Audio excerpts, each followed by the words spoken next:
Hi y'all, thanks for stopping by to check out my tutorial. I'm going to go ahead and show you how I created this North Pole using all items, aside from paint, from the Dollar Tree.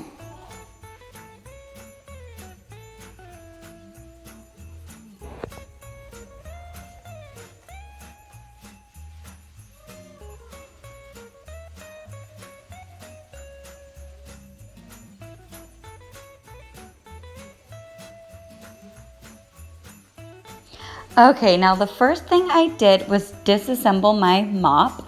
I'm gonna keep the mop stick, I'm gonna use that.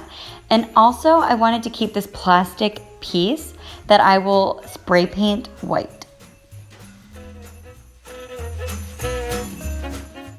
So here I just used a white gloss spray paint and I just quickly spray painted that little plastic piece. Okay, so while that's drying, I went ahead and took this really pretty shiny red duct tape that I got from the Dollar Tree, and I'm just starting it off on an angle here and tucking it in the top of the pool noodle. And this sticks so easily and smooth. It came out so cute. I'm just wrapping it around. I want it to look more like candy cane and less barbershop, so I spaced out those gaps there. And just rolling my pool noodle and just twisting the tape around it, and that's it.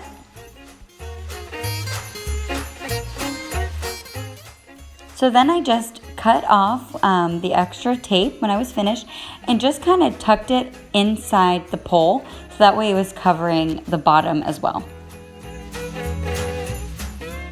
Okay, now to reinforce my pole to make the pool noodle stay straight up and sturdy, I went ahead and just dropped my mop stick inside this.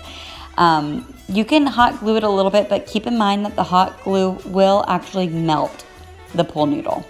And now I'm so sorry in this frame, it's really terrible. I'm just hot gluing the very top of my pool noodle, and I'm going to put that plastic piece on top. It just fits right on.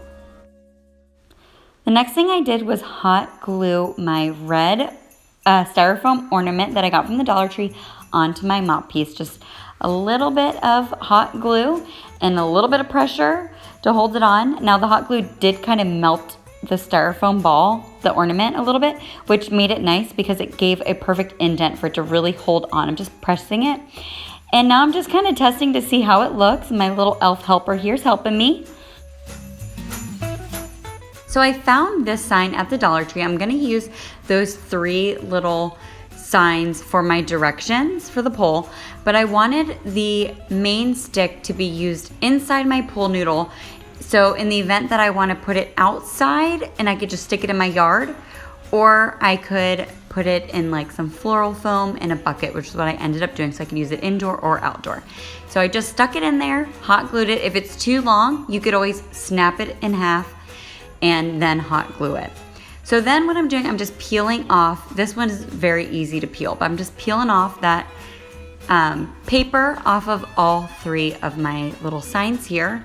And I do have a hack for how to do this if it doesn't peel off nicely. It's in one of my videos, I'll link it below.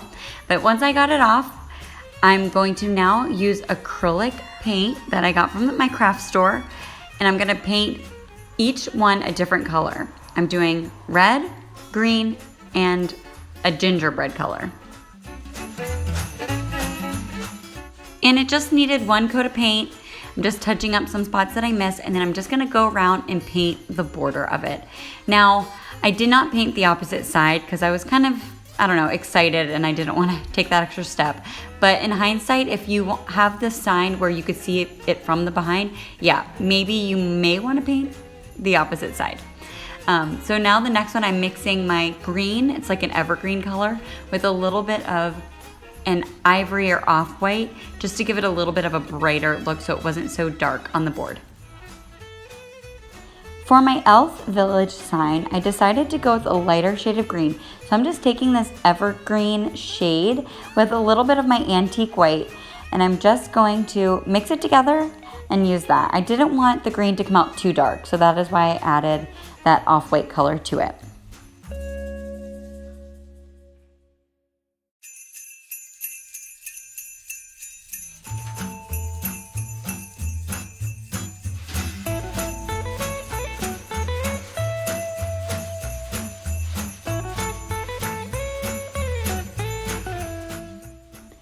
Now, I'm normally like the messiest crafter and I don't ever clean as I go, but I kept a baby wipe next to me so I can keep reusing this Dollar Tree placemat that I love to do my crafts on, and I go through them like crazy because they start looking really gross.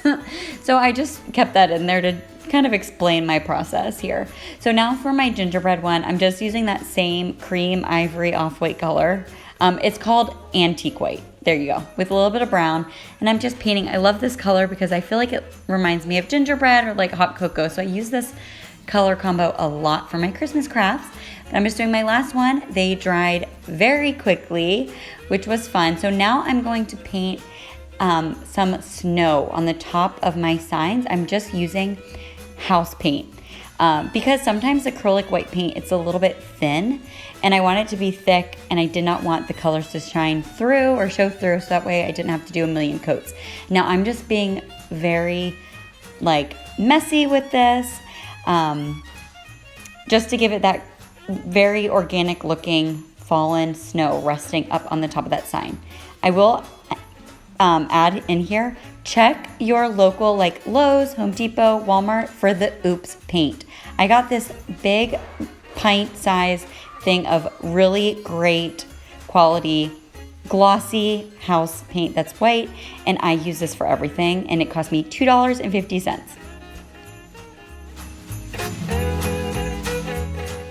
Okay, so for this project, I didn't want to fuss with my Cricut machine, so I decided I was going to challenge myself here and hand write everything. So I used my pencil, and I'm going in with my house paint and a very thin paintbrush to kind of paint on what I'm saying here. So I wrote Santa's Workshop, Elf Village, hello, and Gingerbread Bakery. So I think it came out pretty cute. I tried to do a different font for each one and make my arrows kind of funky. Now I'm going around with this marker. This marker is fabulous, y'all. I purchased it from the Dollar Tree. It is a glass brush marker, and this was the first time I used it, and I was so impressed because Sharpie just cannot recreate what this pen did. I am such a fan. I need to go back and buy them all up because, well, I won't buy them all. I'll save y'all some. But I just want to have them on hand because this was great. So I'm just outlining it. I outlined around like a little squiggle. I underlined the snow, and I just did just the corners of my letters, so it gave it a little bit of dimension. That little squiggle on the Gingerbread Bakery was actually fabric puffy paint from Dollar Tree. Okay, so I let these dry overnight, and now I'm going to show you how I attach them. I used my Dollar Tree zip ties, and one wasn't long enough because I bought the smaller size one, so I attached two of them together. Now I'm just adding glue and placing it, my zip tie on the back.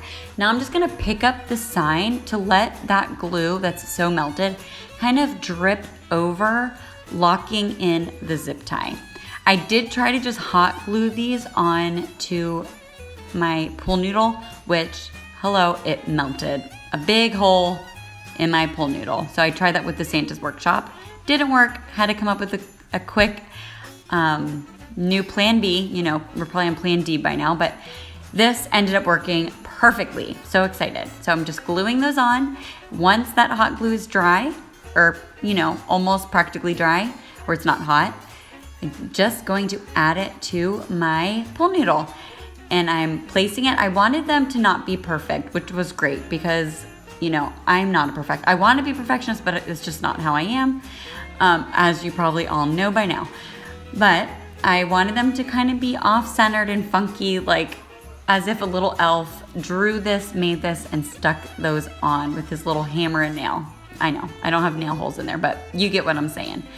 So I'm just gonna tighten my, oh my gosh, zip ties. Oh my God, I need coffee. And just tightening them on to that pool noodle, and they hold just great. I'm just gonna trim off that excess, and we're done with this part. Now it's off to make the holder to hold it straight up. So this little galvanized pot I got at the Dollar Tree. I'm just taking some acetone nail polish remover, a cotton pad, and a lot of elbow grease to get that off. And then I'm going to fill it up with some rocks that I just found outside. Put my floral foam in there really good. It's heavy, it's weighted down, it's not gonna tip over. And now I'm just pushing that into the floral foam to get it to stay nice and straight. And after a couple attempts, it worked. Okay, so the next thing I did was I grabbed this fake snow drape. I will let y'all know that it is so messy. That glitter does not want to stay on it. Gets everywhere, but that's okay. It's Christmas. Glitter is welcomed, right? I'm still vacuuming it up, by the way. But I'm just ripping it off. You can, be smart and use scissors. I was lazy here and thought it'd be easier. Nope, get some sharp scissors to cut it. But I'm just kind of folding it around and squishing it in around the sides and tucking it up and underneath my noodle pole. And I think it looks adorable, like it's sitting in a bucket of snow. And I'm definitely going to be using this indoors because I think it's so cute and I don't want the outside elements to ruin it or dirty it. I'm going to put it right in my entryway of my home to point off to my dining room, which will be decorated like a gingerbread bakery, land of sweets type of theme. So anyways, I hope you enjoyed watching this tutorial and that you do go ahead and make it yourself because this is so cute. And don't forget to check down below for everything you'll need to make it. And please follow me over on Instagram at Coffee, Crafts, and Chaos. Everyone have a wonderful holiday season and be safe. Take care. Bye.